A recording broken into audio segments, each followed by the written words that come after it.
I'm going to go ahead and just to give you an idea of what I had to do. The can I was using at first was giving me too much, I don't know, how can I put it, just too much, there was too much flame coming out the back of the can.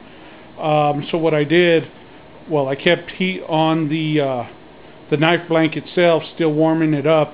I went ahead and grabbed my fire starter chimney, which has the open back end, and I was able to increase my temperature on my torch, and I was able to bring up the O1 tool steel to critical temperature. It took about 10-15 minutes or so, and then I held it there for another 10 minutes. Once that was completed, I went ahead and quenched in the peanut oil here. And what I'm going to do now, I actually have the knife wrapped up here, cooling.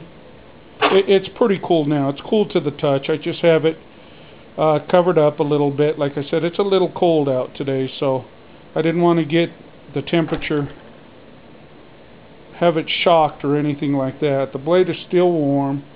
As you can see, heated up pretty well.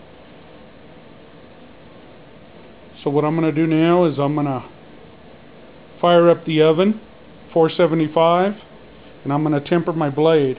I'll cook it in there. Actually, I'm going to do 2 cycles, so it's going to be a total of 2 hours. So I'm going to temper it, cool it, temper it again, and cool it once again. So once that's completed, I'm going to polish it back up. So the next time you see this, it's actually going to be nice and shiny once again. And it's going to be prepped and ready to go for the scales and liners. So hopefully we'll get this accomplished tonight and get some more video for you tomorrow. Thanks. Hello everyone. I just wanted to give you a real quick update as to the progress on my Woodlore clone here. As you can see, I have the brass lanyard tube and the brass pins cut out and chamfered and ready to go. I also have engraved my maker's mark on the blade itself, and then on the opposite side, what I had done, I went ahead and engraved, I don't know if you can see it here, it's O-1TS to represent and as a reminder to me that I used O1 tool steel for this particular knife. Also, when I was out and about today, I decided to run by the wood supply store there, and what I happened to come across was a piece of Amboina burl is what it's called, and I really liked its look. Liked it so much that I went ahead and purchased it, and I split it down the center. What I'm going to do now is I'm going to go ahead and sand it in preparation for some liners. I'm not sure if I'm going to do, again, the red and black, or with this particular, a red only or a black only.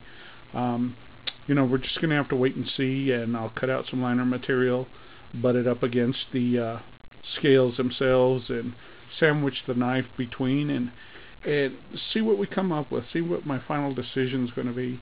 As you can see, here is the Brazilian cherry wood scales with the red and black liners already attached. I'm going to go ahead and sand up the edges a little bit, even them out so they're ready to mount on another knife, another project in the future, or whatever the case may be. I'll just have them on hand. The Brazilian cherry is a beautiful, beautiful piece of wood. I made my 2 previous knives out of that type of wood, and when I complete my knife, I'll actually show you my son's, which was the very first knife I made using the Brazilian cherry. Also, when I was out and at the wood store, I was on blade forums, and I was in a discussion group about the liners and what I should use to adhere them. Everybody recommended the T88, so while I was out, I picked up an 8-ounce total package. They're 4-ounce bottles, 2 each, one of the resin, one of the hardener, and it's a 24-hour slow cure. So I'm going to go ahead and prep my scales. I'm going to sand them down a little bit, make sure they're nice and even, or pretty close to being even. One of the benefits of using epoxy, it is a gap filler. So as long as I don't have nothing major, it should handle this task very nicely. And then once this task is complete, I'll go ahead and secure the scales and the liners onto the knife itself in preparation for shaping. So that's as far as I'm at to this point. I don't know if you noticed, I may have caught it in the picture, but in the near future I'm going to go ahead and start working on this push knife design I have laid out here. I have to do a couple more modifications on it just so I know that it's going to fit well in my hand, and I think I'm going to make some micarta for that one and try my hand at micarta handles. I'm unsure at this point as to what color and so on and so forth, but that's going to be, I believe, my next project. We'll see how it goes. But as far as the Woodlore clone, that's where we're at. I'm going to spend the rest of the evening pretty much prepping the scales, getting them all epoxy down. I'm not going to show you that process. I went through that on the Brazilian cherry. So I'm going to get to work, and hopefully I'll give you an update shortly. Thanks for watching.